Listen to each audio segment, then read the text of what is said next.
Okay.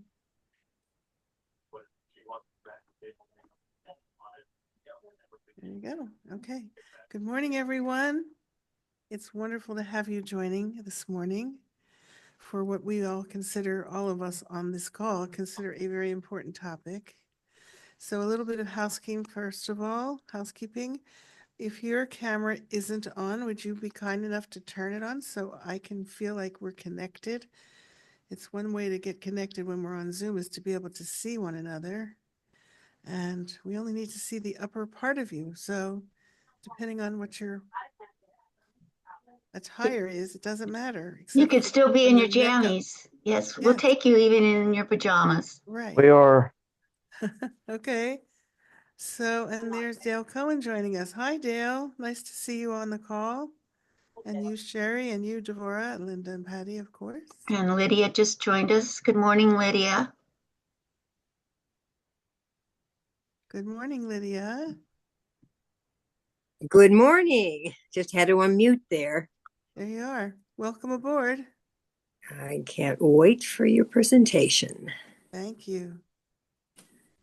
I'm presenting and presenting. We've got the flyer up as one of our last slides for next week also. Yeah. Great. Right. Thank you. You're Yes. welcome. Okay, I think it's time to start. It looks like it's 10 o'clock straight up. Oh, So mine went crazy. if you will mute yourselves for the time being. No, that's right. And if you decide you want to have something to say or ask or comment, just please raise your hand. I will try to be aware of what's going on. And then you can unmute yourself for conversation and then remute yourself. And that'll make it the best way to present for everybody. Okay, so here we go. So obviously today's presentation is recognizing, preventing, and reporting elder abuse, a very serious topic. And my feeling about doing this is that elder abuse is serious, it is a crime, and it affects each of us personally, whether it's our own loved ones or a friend or a neighbor, or just knowing that it's out there and it can happen to anyone at any time. It is imperative that we become familiar with elder abuse, primarily how to recognize it and how to prevent it and report it if we need to do that part of it. So at the completion of this program, Jeremy, okay. At the completion of this program, you will be able to identify elder abuse statistics, risk factors for elder abuse, identifying different types of elder abuse. We will review that because we've already covered that in the last session, but we'll go over it briefly again today. Recognizing it, reviewing legislation briefly. I don't know that we're going to go into great detail, but enough that you know that there is legislation for people who are concerned about elder abuse. And then we'll talk about community resources. We have kind of consolidated these topics into today. We were going to do those in the next session, some of them, but because scams are taking so much of our energy and time, we're going to devote most of the third and fourth sessions in June to talking about scams, especially those that affect the elderly. So, what is the definition of elder abuse? Basically, it's the infliction of physical and or psychological harm, and it's the knowing deprivation. In other words, you're doing elder abuse by doing something intentionally, consciously, depriving someone of goods and services that are necessary to meet their essential needs and to avoid their physical harm and psychological harm. These things really do go together. Okay, this isn't, it's interesting. Okay. So elder abuse statistics, once again, we did talk about this last time. 50% of the elder abusers are family members, which is really hard for me to understand. 30% are people who self-abuse, and 20% are people who are either caregivers, that is caregivers who they hire, as opposed to family caregivers, businesses where they may work, or friends, neighbors who propose themselves as, I'm your new best friend, so I'm going to take care of you, and when you're not looking, I'm going to steal everything that's not nailed down. So the profile of the abused person, majority of those women are women who are 75 or over. And usually they do live alone, or they may live with the abuser. And they are dependent on the abuser for care. And the dependent is also possibly, the abuser is also dependent on the person who's being abused. Did I say that right? Does that make sense? We've got people abusing each other and dependent on each other. And often the person who's being abused, more times than not, is reluctant to tell anyone about the abuse, to report it, or any of the neighbors or the friends or the family, because they're so embarrassed, they're ashamed, and they don't want the person who's abusing them, especially if it's a family member, to get in trouble. And they are afraid, they're fearful of reporting. The types of abuse, the main ones are physical abuse, sexual abuse, which is also physical and emotional, neglect by the caregiver, financial abuse, abandonment, abduction, self-neglect, and there's a lot of that, psychological and emotional abuse. And I've added ageism to the list because I think a lot of people suffer ageism, especially in the medical world. So I think we should consider people's bias about people who are older. Risk factors in terms of the caregiver, one of the reasons they may become the abuser is because they're dissatisfied with their position. They may have a history of violence. They may themselves have a psychological impairment or a physical impairment. They may have poor impulse control, which you can imagine has something to do with this. And abusers have, believe it or not, statistically, an abuser has fewer than 3 friends. Isn't that interesting? So they're isolated in their own way. Then the risk factors for the elder is the physical impairment or mental impairment of the elder, or the caregiver actually can be a risk factor. And caregiver stress is definitely a problem and can lead to abuse, caregiver burnout. And this is not just a hired caregiver, this is family as well. It can result, the stress can result in being impatient, being depressed, being angry, being hostile, and in turn, this leads to abuse. And in addition to this, other outside pressures, people who have lost their jobs, who have a job they have to get to, but taking care of the loved one is really difficult, and it exacerbates their stress. Good morning, Barbara from Texas. Nice to see you. Caregivers who are unemployed, who have limited financial resources, are possibly not getting paid all that well. And so that's a problem. If they are not knowledgeable about what they're supposed to do, that's another problem because they fake it and they may do things that are inadvertently abusive. They may be tired. We can all relate to that, I'm sure. And they may lack nonviolent social problem solving skills. Family caregiver risk factors, substance abuse, a big one. People who are using drugs and or alcohol or other substances are a leading cause of abusive behavior, especially if they're withdrawing from drugs. And I think it's interesting to know that if you have a caregiver who is substance dependent, they may attempt to use or sell the drugs that are supposed to be for the person, the elder, thereby depriving them of the need of medication that they should have for themselves. There have been stories where caregivers use all the Vicodin, for instance, and they either use it themselves or they take it and sell it.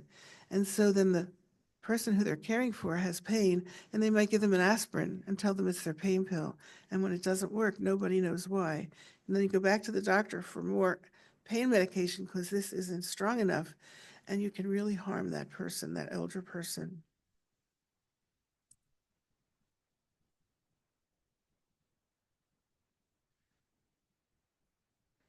On the slide that says violence, recognizing elder abuse, I skipped over that last one, Jeremy, thanks. We're on number 18, I think it is. Violence, abuse, and neglect towards elders are signs that people should know about and report right away. And the first stop to report is 911. Unscrupulous people take advantage of vulnerable seniors because they are easy targets. And so we need to put a stop to it because the abuse gets more and more serious. And it's better to notify and identify it first, notify police or whomever you have to notify before it takes over and the person is really harmed seriously. As you might imagine, people with dementia are definitely more vulnerable to abuse. That's because they have impaired memory, they have impaired communication skills, and they also have impaired judgment. And frequently, they're not likely to report because they think nobody will believe them. And in many cases, they don't even know that they're being abused, which is really sad. So recognizing abuse from the standpoint of someone who is purposely causing injury, pain, or impairment to the older adult is from the abuser, and it includes isolation and the inappropriate use of restraints. And signs of that in terms of recognizing it could be restrained rope marks on the wrist where the people have been restrained. In nursing homes these days, people are not allowed to restrain. It's against the law. And on the other hand, in acute care hospitals, I've noticed in emergency rooms, when someone comes in, especially if they're withdrawing from drugs and they're very strong and very active and fighting, they will put them in what we call 4-point restraints, and they are leather restraints, and they're attached to the bed, and they cannot go anywhere. And looking and seeing that is just really just depressing and not happy for me to see that. Hello, Marcy, welcome. Okay. So if you're looking to recognize what is physical abuse going to look like, you'll have unexplained injuries like bruises, welts, burns, new scars, broken bones, sprains, and or dislocations. Indications of drug overdose or not taking medications as prescribed is actually a form of physical abuse. And how you know that is, for instance, when you get to the end of the month, let's say when it's supposed to be time for a refill, you may have more medication left than you should because you haven't bothered to give them medicine they need. Or you have less medication than you need sooner because the caregiver is giving it away or taking it themselves. It is a common problem.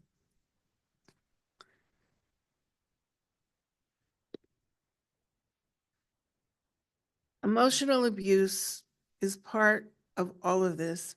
It includes verbal abuse, threats, harassment, humiliation, intimidation, emotional, I left out the E there, the emotional infliction of warning signs, which are kind of threatening, belittling, controlling. When the older adult shows increased signs of agitation, which include rocking, sucking, mumbling to themselves, not communicating. This is a standard way of recognizing emotional abuse. Many times the emotional abuse put on by the caregiver is done when no one else is around. So you have to look for the signs that the elder person is having signs of not being themselves, including emotional abuse if the person has unexplained withdrawal from normal activities, for instance, a sudden change in alertness or unexpected depression, or the caregiver refuses to let anyone see the older adult without them being present. That's a real warning sign because they're hiding what's really going on. Undue influence, people use their role and power to exploit trust, dependency, and fear of others to deceptively gain control over the decision-making power of the adult. Undue influence is very common.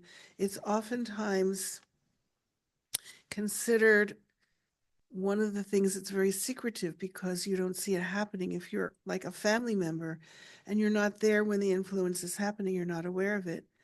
But sometimes the person who's being abused will express, I can't do this, I can't do that because they tell me I can't, or I do this because they tell me I should.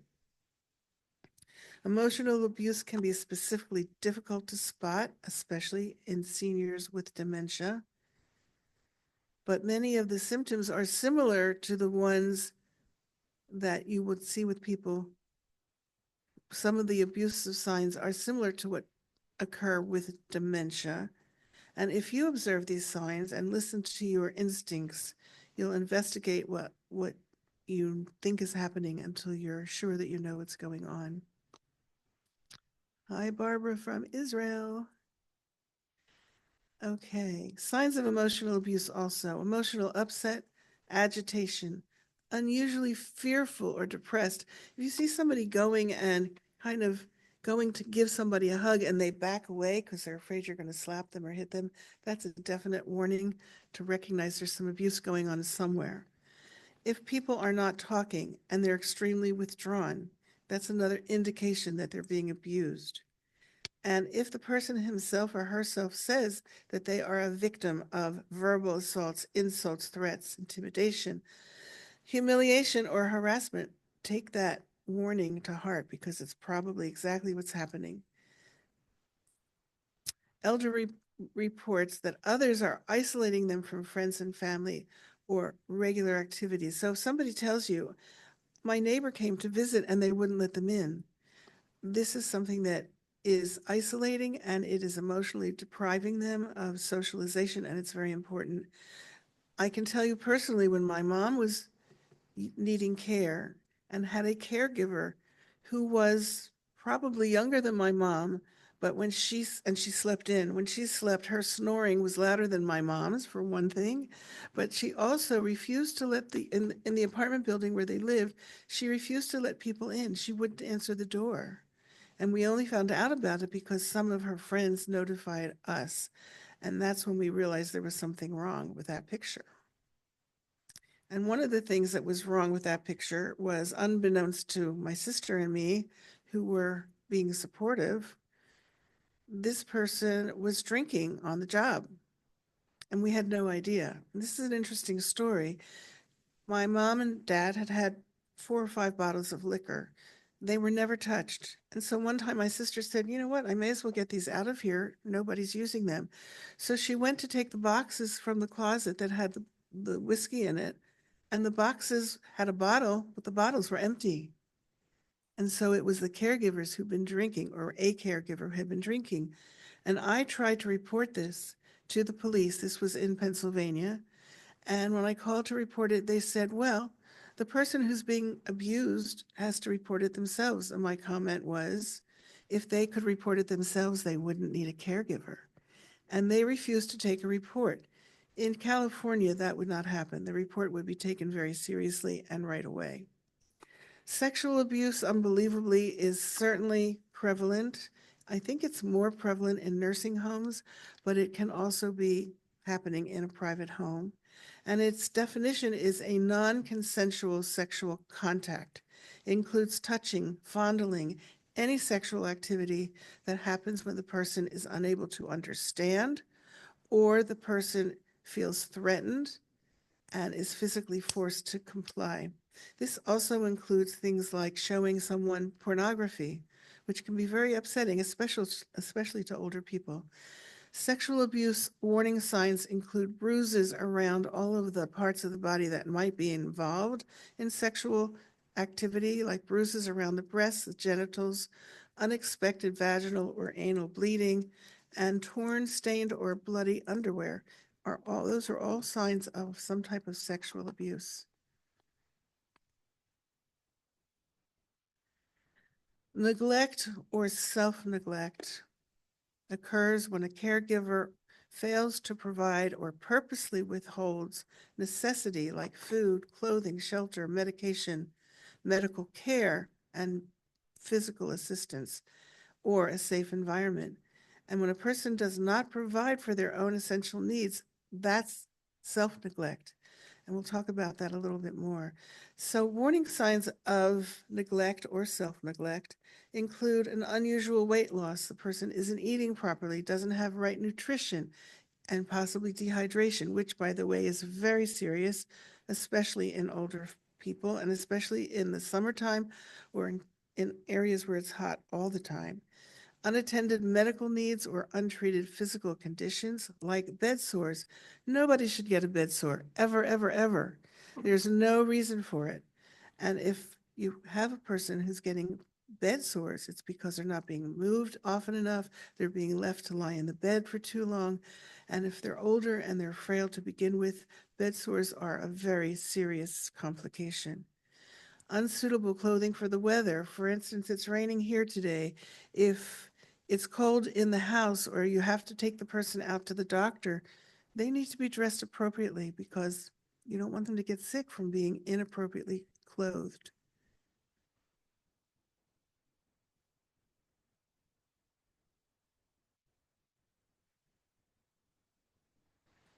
Self-neglect or neglect from others occurs when things that we take for granted, most of us, are not provided. For instance, not food, not enough food or no food, clothing is insufficient, shelter is insufficient, physical assistance is insufficient in order to have a safe environment. And those things happen more times than we think. And then self-neglect of these things includes not taking care of your environment. So we may have people with very dirty places. I've shown slides in the last class about self-neglect where people have bathrooms with no water in the toilet because they're not paying their bills. We have, if they have a pet, we have pet droppings all over that never get cleaned up. We get garbage accumulating. We have hoarders who accumulate lots and lots of newspapers and things like that, and trash doesn't get taken out. Makes for a very difficult situation. And this is all part of self-neglect or neglect by the caregiver.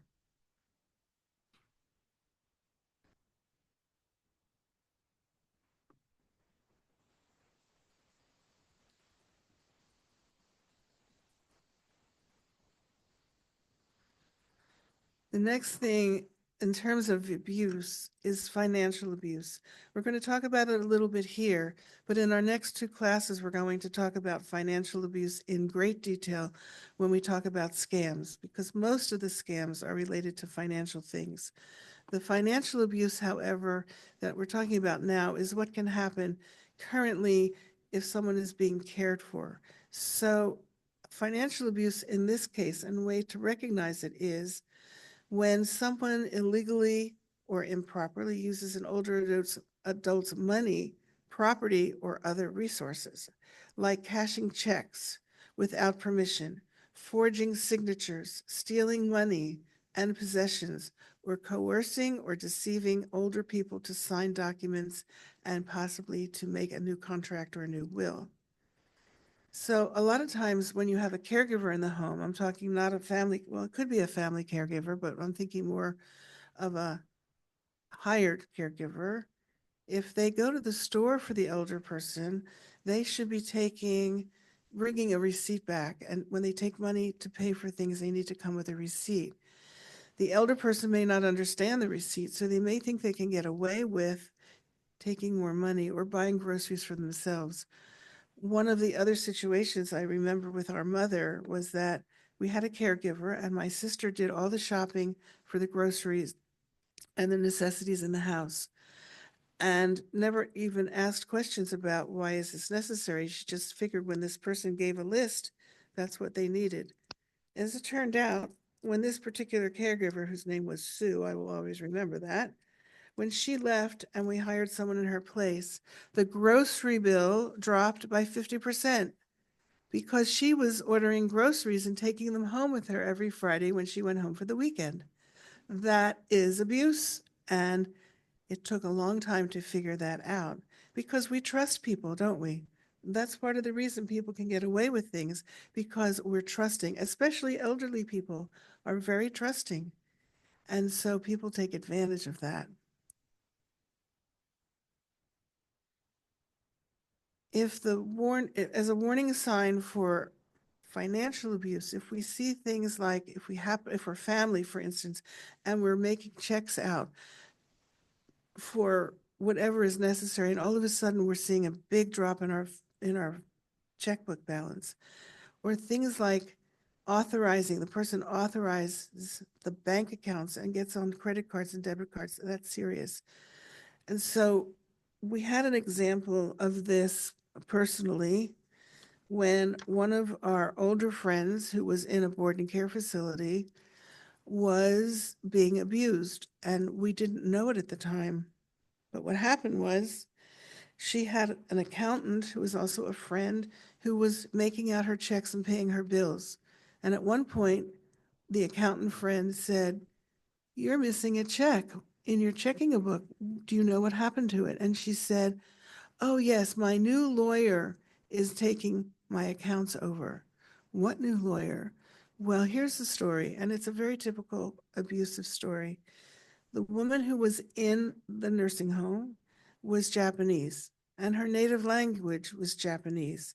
And it's pretty typical when people are older, they revert back to their native language.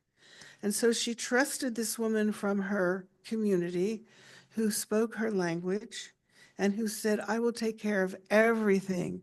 And the paperwork from the lawyer you used before is illegal. I'm going to get you a lawyer."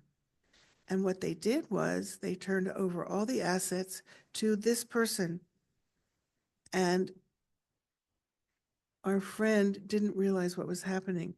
The worst part of that was the emotional impact, because there was an adopted daughter who was her lifeline, for lack of a better example of how she meant to her.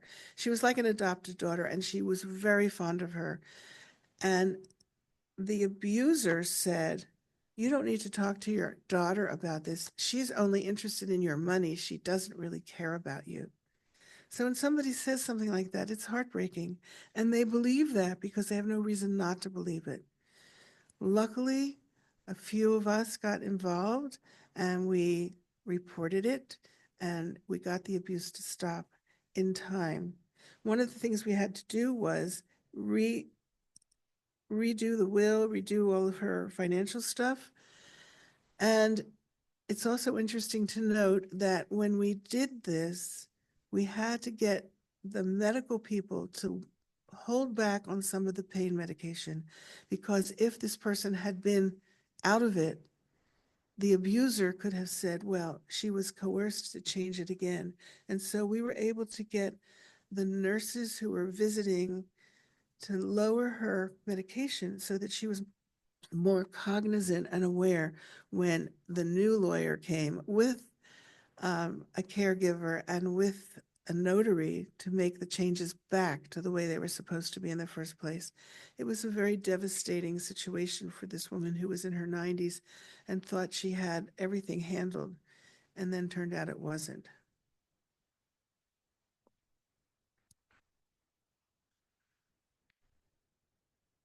Suspicious changes in wills, powers of attorney, and things like that are very much a warning sign about financial abuse. Unpaid bills, lack of medical care, when the older person should be having enough money to pay for all this stuff or has insurance to pay for it. Financial activity the older adult couldn't have done themselves, for instance, big ATM withdrawals. Well, if they're bedridden, they're not going to the ATM. So that's a red flag when money is missing from the account. And also, when cash from the home is missing, if utilities are turned off, why would they be turned off? Because the bills weren't paid. Why weren't the bills paid? Because someone is using the money for things other than what's in the best interest for this elder person. And a typical thing that's really important to know about as far as recognizing abuse, not just financial, but all abuse, would be a new best friend. "I'll take care of you. I'll take you to the doctor. I'll go to the store for you." Why are they interested in doing this all of a sudden? They may be very honorable and their intentions may be rightfully appropriate, but oftentimes they are abusing. And then there's the sweetheart. "I'll be your sweetheart." I'll marry you. I'll take care of you. I'll love you. And at the same time, I'll take everything you own. So please let people know to be careful of an automatic, or not automatic, but a friend, quote unquote, who just appears and starts taking a lot of responsibility on their own shoulders. Preventing elder abuse requires really sharp observation. And we need to know that the elder people need to speak for themselves, but they may not have that opportunity. They may not be allowed to talk to anybody because the abuser is present all the time.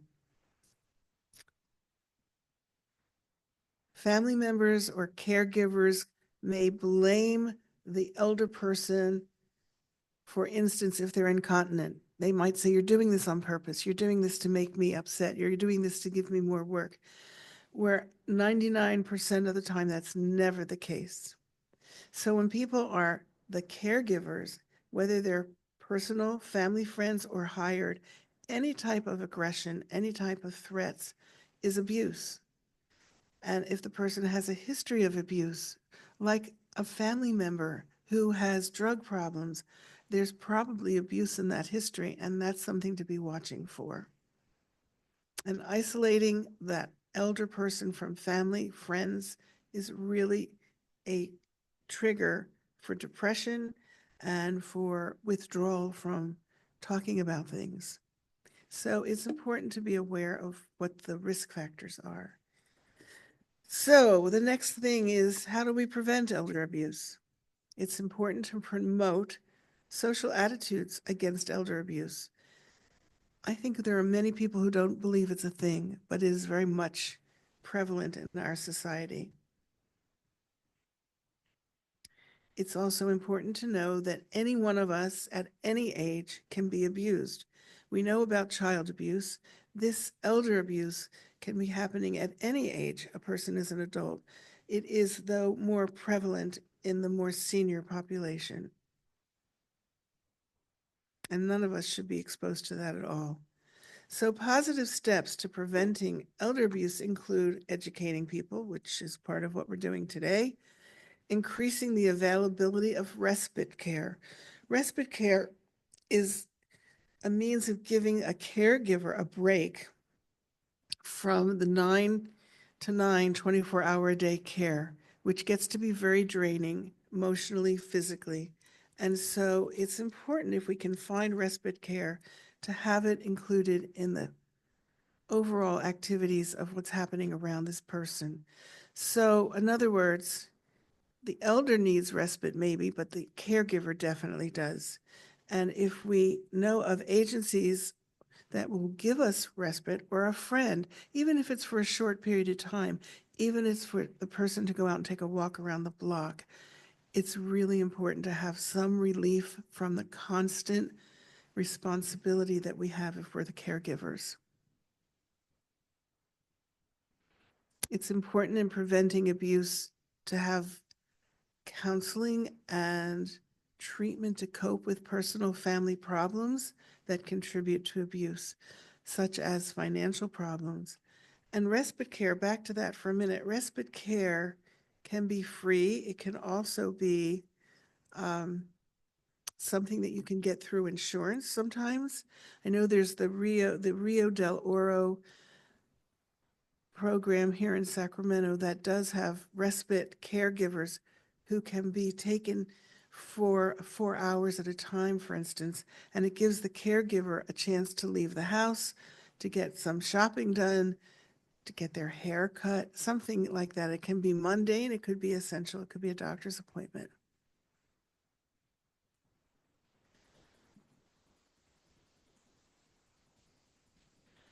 If any of you have spent time with a woman or a man who has dementia, you will know that respite is very, very important, because one of the things that seems to happen a lot is repetitive speech. When is my lunch? I'm hungry. When do I have lunch? Well, you had lunch a half an hour ago. No, I didn't. I need my lunch. I want my lunch. What's for lunch? That kind of behavior, conversation, is very wearing on a caregiver. And it's hard for caregivers sometimes to remember that the person who's doing this is not really conscious of doing it. It's part of the illness. It's not intentional.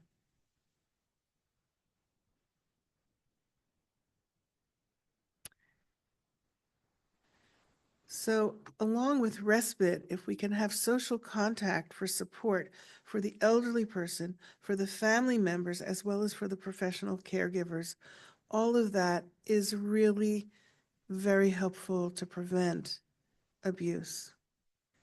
The more people you have with eyes on the situation, the better it's going to be for preventing abuse.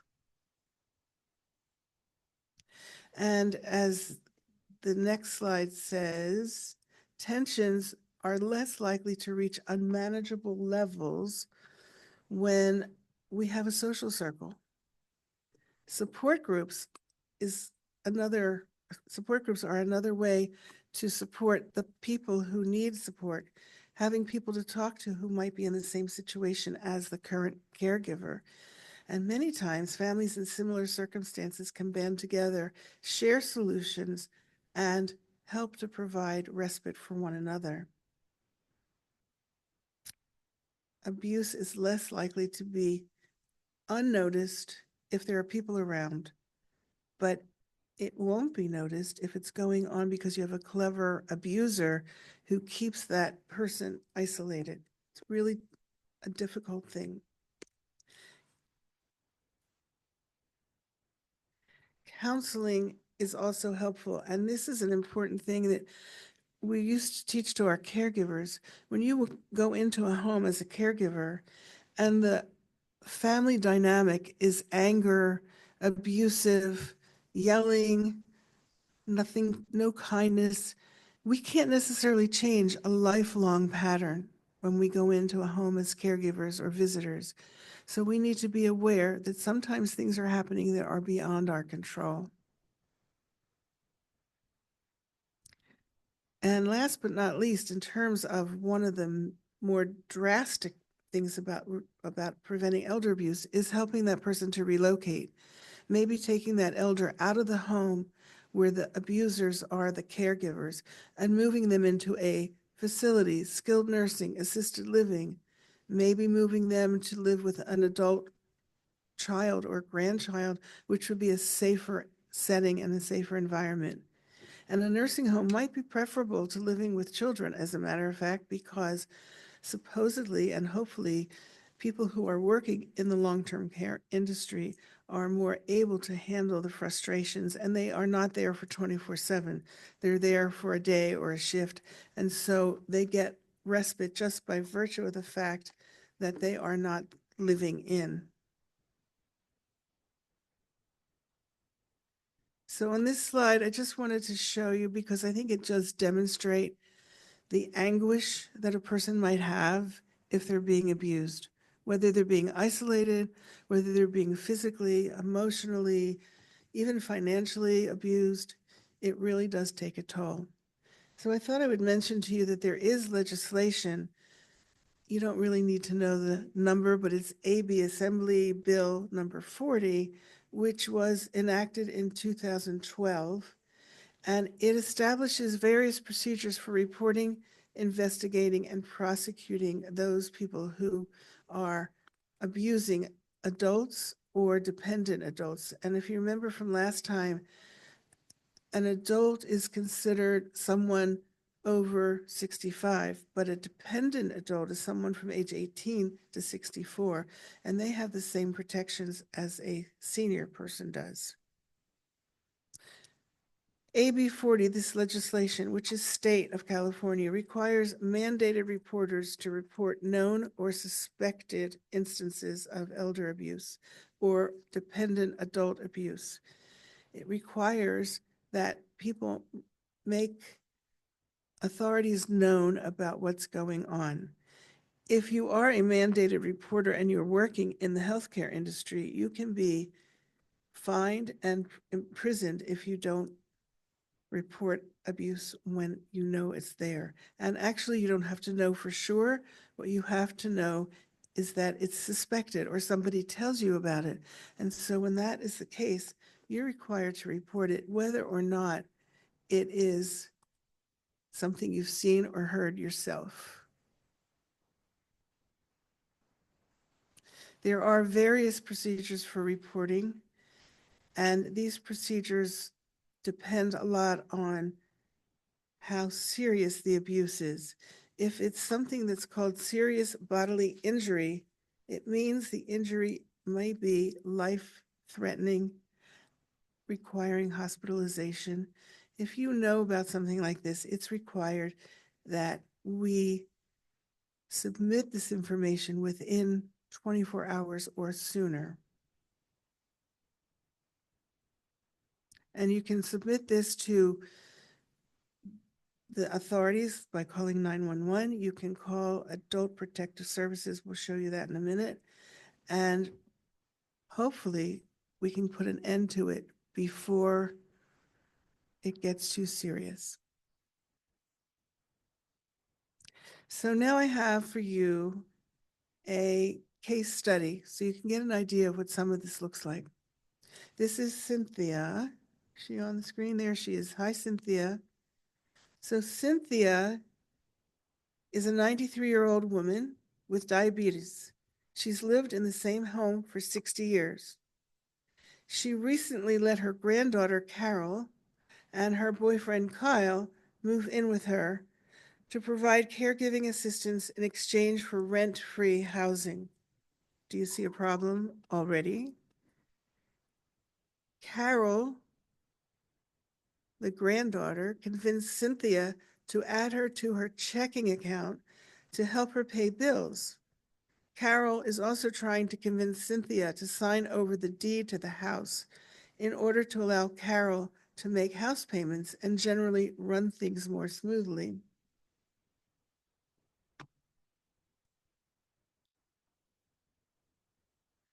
Neither Carol nor her boyfriend has worked since moving in with Cynthia. Recently, Carol became physically abusive when she was intoxicated and pushed Cynthia down a short flight of stairs. Cynthia will not contact the authorities because she is embarrassed by the situation. She does not want to have her granddaughter arrested. A teller at Cynthia's bank noticed the irregular account activities and made a report to Adult Protective Services. By the way, bankers, fiduciary people, are required by law to be mandated reporters, and if they suspect abuse, they are supposed to report it. And there is a time frame for that and a whole format, and it does help to save people's lives sometimes. So we talked about Cynthia. What type of abuse is this? It's physical abuse, right? It's not neglect by others at this point, but it's financial and it's psychological and emotional. She's being taken advantage of by the granddaughter. Then there's Eddie. Eddie is 76 years old and a former high school history teacher. A year ago, his wife of 53 years died suddenly due to a massive stroke. Since that time, Eddie has begun to show signs of memory loss. Eddie, who has always liked to hold on to things, has begun to hoard newspapers. I know some people like that. I'm not one of them, by the way. He claims that they are a defense, the newspapers are a defense against future September 11th terrorists. His 3 underfed dogs bark incessantly, and the siding is falling off of his home. Eddie recently bathes and leaves the house around 2 a.m. to buy groceries once a month. Recently, there was a small fire in his kitchen because he forgot to turn off the stove. His 2 children who live out of state are very worried, but Eddie insists that there's nothing wrong with him and they don't need to worry, they don't need to come from out of state. A concerned checkout clerk at the grocery store where Eddie shops made a report to Adult Protective Services. So what type of abuse is this? Is it physical abuse? Not really. Is it neglect by others? Not really. Is it self-neglect? Yes. And there really isn't a psychological or emotional component here. So this is self-neglect, and you can see where it takes someone else to observe what's happening to make a report to get help for this person. By the way, adults have a right to be making bad decisions. If Adult Protective Services is invited to come and look or asked to come and look at a situation, if the person who is being self-neglectful, let's say, doesn't want help, they cannot force themselves on that person. And many times that's what happens, is that we have a person who is neglectful and their home is falling apart and they don't have groceries, they don't have good money management, maybe their utilities have been turned off. If a person goes from Adult Protective Services, they don't even have to let them in. And oftentimes this does happen, and that's really sad. Okay, we now have Rosa. Rosa is a 79-year-old widow who lives with Michael, her 52-year-old son. Michael moved in with Rosa after experiencing a divorce in which he lost custody of his 2 children and ownership of his home. Within months of Michael's moving in, he assumed responsibility of Rosa's Social Security checks and her meager pension. Now he does not allow her to see visitors. He has begun to lock Rosa in her room when he leaves the house. When she has medical appointments, Michael insists on accompanying Rosa throughout all aspects of examinations. Rosa's longtime neighbors are concerned that they never see their friend. They suspect abuse but are unsure of where to turn. Finally, one neighbor dials the HPS, Adult Protective Services hotline.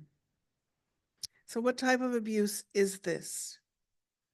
Physical abuse, right? Neglect by others, financial, and psychological and emotional abuse.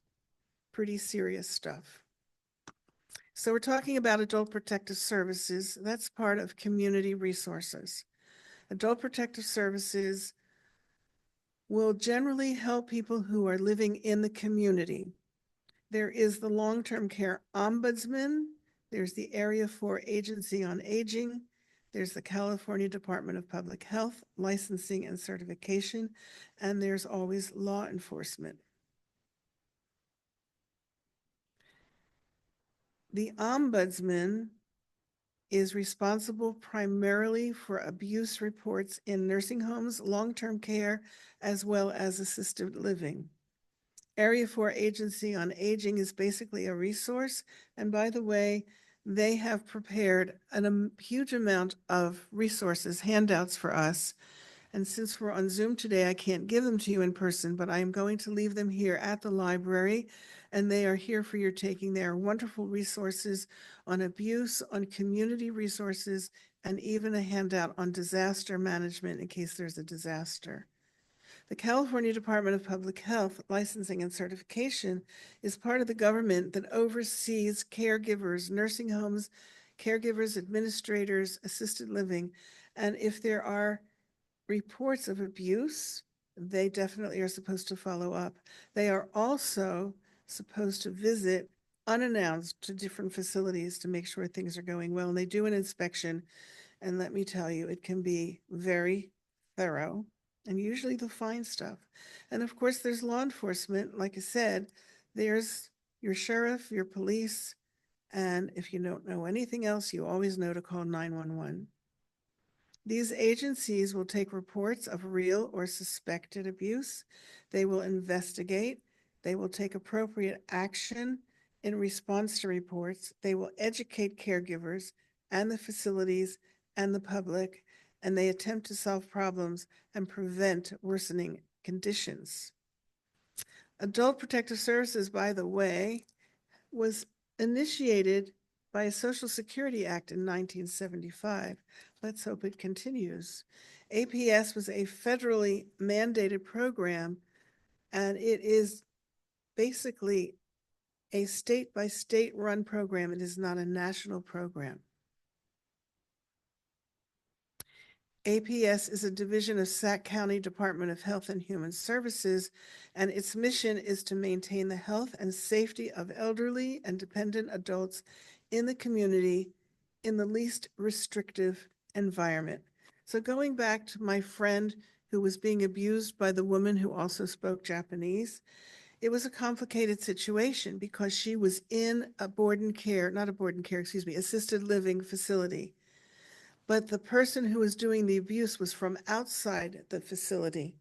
So this was in a situation where we had to call the ombudsman for in-facility care and abuse response, as well as to the Adult Protective Services. Adult Protective Services said to me, call the local police and make a report, as well as what they were going to do. I called the police.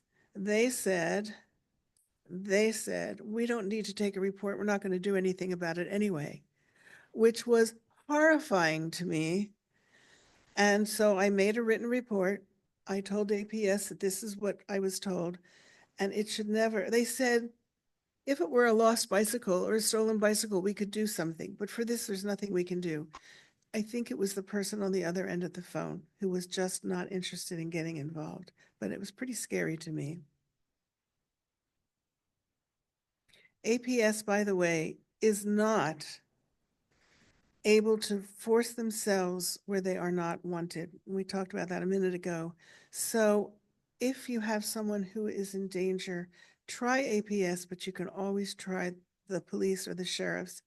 And you can also ask for a wellness check to be done by your local police or sheriffs.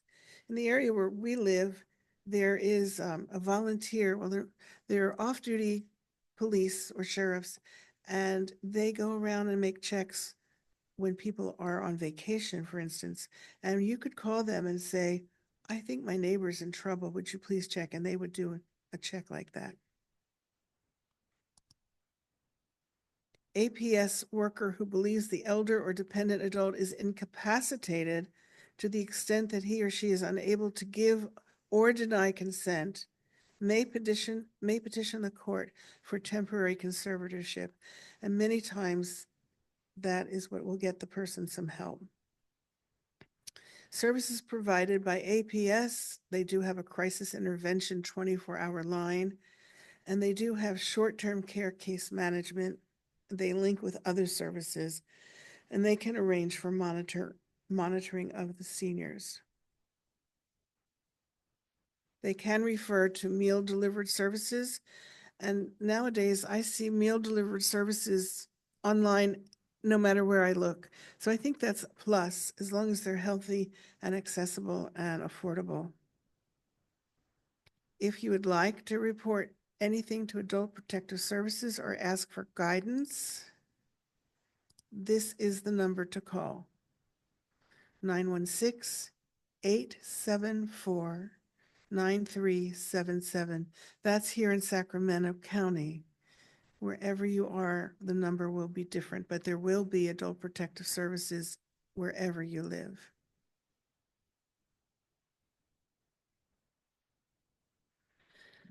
The ombudsman, the long-term care ombudsman, is legislation that was from the Older Americans Act in California, and it's federal as well as local state. And it really concerns things that are happening in nursing homes. It can be as simple as complaining. A person has complained, my coffee's cold. Every day when they bring me my coffee, it's cold. And so you might not think that that's an issue, but it's a quality of life issue for people. And so the long-term care ombudsman will intervene. It's also good to know that the ombudsman services, as well as APS, are confidential. They do not disclose who made a report to them, but they will ask for your identifying information because they need to make sure, for instance, that if you're making a complaint about a nursing home, that you are not doing it to get even, so to speak, with a nursing home. They need to have some justification to believe you, and not that you were an employee got thrown out, for lack of a better term, and you're getting even. So when they ask for your information, you need to give it to them, and they will follow up on your report, but they will not necessarily, they will not give out your information. You don't want to go to the house to visit somebody and and the abuser's there and they say, we reported us, we're going to get even with you. No, it's not going to happen. The other thing that the ombudsman people can do, and this will be nice to know if you ever need it, is that they can be witnesses in a facility for instance, a will or a trust or some type of change of long-term care or end-of-life care. They can witness these documents, which makes it really convenient because they will come when they're asked to come, as opposed to having someone in the nursing home or assisted living facility sign a document, because there could be a conflict of interest with that. They will also attend family meetings, and they will also attend family council meetings. So they are a really wonderful resource, and they are trained by the county, and they know how to interface with people. They're very helpful. Their phone number is supposed to be posted everywhere, or at least at some place in a facility. It's required by law to have their phone number, and I happen to have it here. So the phone number is 916-376-8910. Again, that's for California. For those of you outside of California, if you were to look up long-term care ombudsman, you would find it for your local area.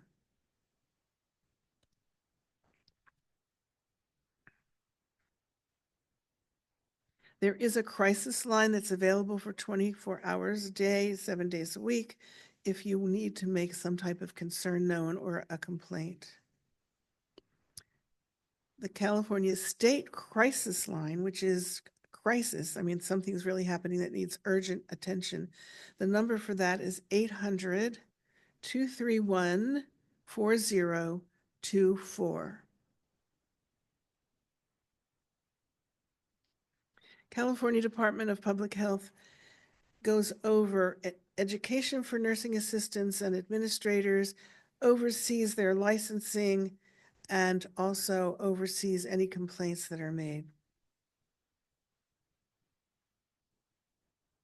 Their contact information is 916-327-2445. I'm not sure you'll get a live person, but you can leave a message. That is to say, if you think a caregiver in a facility is abusing someone or stealing from them, you can tell the ombudsman, but you can also tell the Department of Public Health. And certainly you can tell law enforcement of any concerns, police, sheriff, and 911 in an emergency.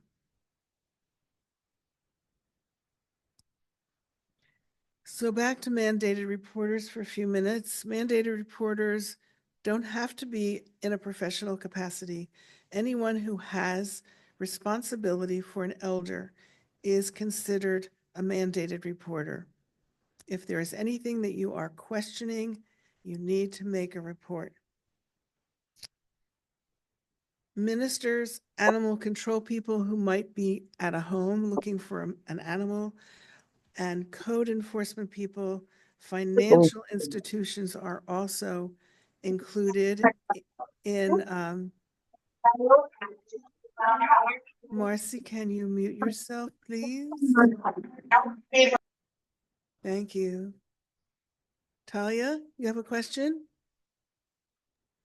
Yes, you had mentioned earlier that somebody had called the police to make a report, and they were told that, well, it's not going to do you any good because we're not going to do anything anyway. How frequent is that? Because you just mentioned again that we could call 911 in a crisis situation. Are police typically responsive, or is this something that they really don't like to get involved with? I would like to think that they're typically responsive. I think I happened to get a guy who was on his coffee break, and he sounded really young and didn't seem to have any empathy for the situation. And so even though I didn't, and it wasn't an urgent situation, it was emergent, not urgent. And so I went ahead and did the report online and then followed up, and things were taken care of. It was really frustrating to me. I was the one who made the call, and I was so upset about that response. Don't tell me you're not going to do anything. That's why you're there. So I think if, So, do- again, the kind of rule that I follow in general in life is if I don't get what I need from the first person who answers the phone, I hang up and call back and try to get another person. And oftentimes that really works. And I think that's probably what we need to do. That's what I should have done then. But I was so distraught over the comment, I couldn't believe my ears. So again, if it were to happen again, I would just hang up and call someone else and get somebody else to answer the phone. and could we reach out to the ombudsman if the Yeah. police department is not responsive? Yes. The ombudsman, again, is for people who are in some type of facility. Adult Protective Services is for people in the community. And so that's a distinction that we need to keep clear. So mandated reporters, actually, we're all mandated reporters. I want you to know also that bankers and people in banking situations, fiduciary people, are also mandated reporters. And I would like to share one story about where the banking person tried to help but wasn't able to. There was an issue that I found in the Sacramento Bee where there's an article written about this woman's husband who was abused by the grandparent scam. A long story short, I will probably go into this in more detail in the scam session, but the husband went to the bank and got out $10,000 from the bank account. The banker said, "May I ask why you're taking this large amount of money?" And the man said, "Because it's a special anniversary, I want to get my wife a special present." So the banker thought that sounded legitimate. The truth is, it was not legitimate, and the gentleman lost $10,000. And so this was part of a grandparent scheme, and it's very, very common, and it's very sad for the grandparent to realize they've been scammed. Once again, don't be worried if you go to report something to the agencies we've talked about, that they're going to go back to the person and say, "We got a call from your sister, we got a call from your next door neighbor." They are, not supposed to divulge that information. And what do you do if you think someone is being abused? If it looks like a crime or is life-threatening especially, call 911.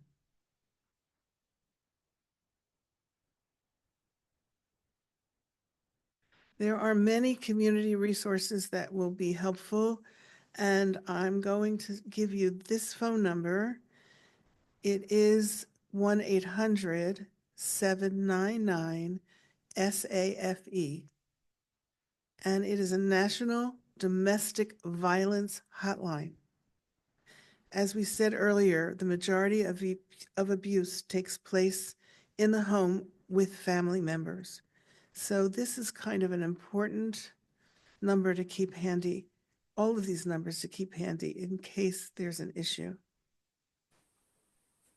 So in summary, each year, health problems compound, and as we get older, we become more vulnerable and possibly more isolated.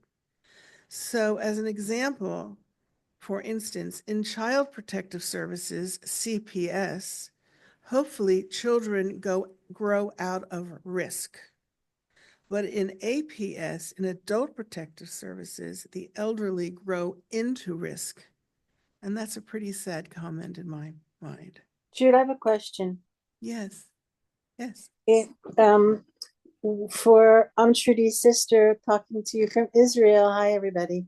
So I have a question. When we were taking care of our mother, we hired an agency because we could never be without a caregiver for our mother. We just couldn't we couldn't have a gap of time, so we had to have continuous care. So I remember begging. We had so many instances of elder abuse with so many caregivers. And I begged the agency to please send me somebody normal. So what happens? What kind of recourse do you have with an agency when they send you people who are incapable? They sent us the person who stole stuff. The groceries. They sent us the person who drank the liquor. I mean, but what type of recourse do you have with that? Well, there are government agencies that oversee the home health agencies. This was an agency, as I recall, that our mother had a connection at one point to that agency and to the owner of the agency. So we thought we were secure in using that particular agency. And it turned out they could care less. It was a business. It wasn't a social service. And when we reported to them about the woman who had been drinking, I remember their comment was, well, what would you like us to do about it? I mean, why would they ask me what to do about it? They should know what to do about it. But I said, she's actually a good caregiver. She needs help and she should be discharged from her job until she gets help and can be trusted. And it wasn't so much that the liquor was gone, it's the fact that she was impaired and couldn't give quality care if she'd drunk a whole bottle of booze. So I think you report to the police and you report to whatever county or government agency oversees these types of agencies. They have really strict regulations and they are supposed to vet all the people who work for them. And I think it's gotten better than when we needed that help. I think that there's more legislation now to keep those folks in line. It's a good question because you feel like your hands are tied. So, and you don't want to go from agency to agency and start all over again. But if you have a caregiver who has been neglectful in any way, they need to go and they don't need a second chance, right? And Trudy, when you have hired a caregiver from an agency, is the agency financially and legally responsible for the damage done by a derelict caregiver? They're supposed to have all of their employees bonded, and they are supposed to take responsibility for any damage or any theft. But again, not every agency is going to be as responsible as every other one. So if I were in the position to be hiring somebody, and hiring an agency, I would go on recommendation by other people. I wouldn't just go to the first one listed in the phone book because knowing somebody who's used them and was satisfied is probably your best research. Does that answer your question? Talia? You're probably muted. Yes, Did that answer your question? yes, thank you, Trudy. I Okay, you're appreciate welcome. it. I just, we had a situation with my mother where my mother was certain that the caregiver was stealing from her. But when we spoke to the agency, they said we really just needed to be able to prove it. And since there were caregivers coming through the home on a 24-hour a day basis, we had no way of proving anything. And we weren't even sure that my mother's telling of the story was accurate to begin with. So we learned a valuable lesson that even when you're hiring a caregiver, family members need to stay present, show up at unannounced times to see what's going on. And if there is anything of value that the family would, like a family heirloom, put it in a safe deposit box because there's trouble proving the reporting, there's trouble proving the incident, and it just distracts from your real purpose, which is to care for the health and mental well-being of your loved one. When our mother was needing health, and because of my involvement with caregivers over the years, my sister went and took all of her jewelry and put it in a safe place in her house and left a message, which, by the way, was a really good idea. In the place where the jewelry had been kept, she left a note, "Mom, I put your jewelry in a safe place at my house." So if our mom had gone looking for it, she wouldn't have panicked that it had been stolen. I thought that was a really great idea. But the truth is, I've been in situations, even in a nursing home, where there are two sisters visiting the mother, and the mother blames one person, one of the sisters, for stealing her diamond earrings. And then that starts a fight with the two sisters. But the truth is, the diamond earrings weren't stolen. The mother had dementia, and she just thought that they had been stolen. She hadn't had them in the place in the nursing home at all. So when people make accusations, especially those people with dementia, we need to take it seriously, but kind of with a grain of salt. Okay, so Yeah, I just wanted to mention a funny story. When Grandma Joyce was taking care of her mother, Grandma Molly, she came home one day completely distraught because when she'd taken Grandnana Molly to the bank, Grandnana had started shouting, "She's taking my money, in the bank. And, somebody help me. She's stealing my money."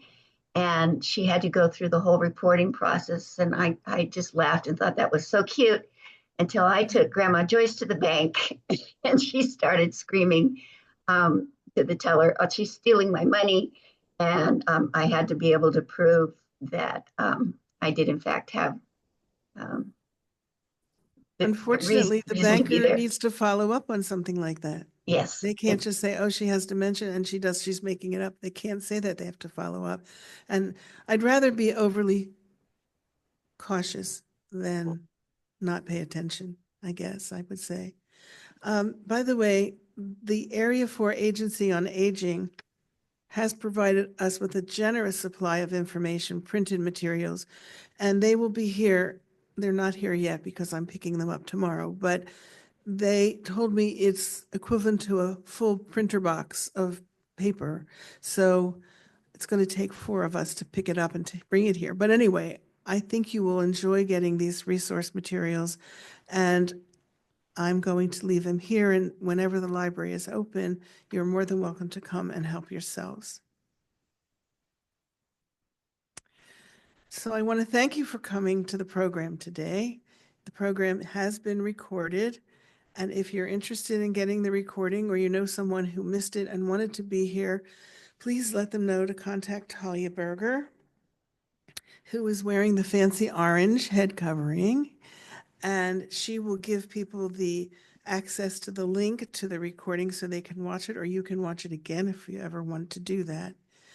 I also want to let you know that the next program that I'm going to be presenting on elder abuse will be on June the 1st. It's going to be about scams, everything you need to know to prevent you and those you care about from becoming victims of scams.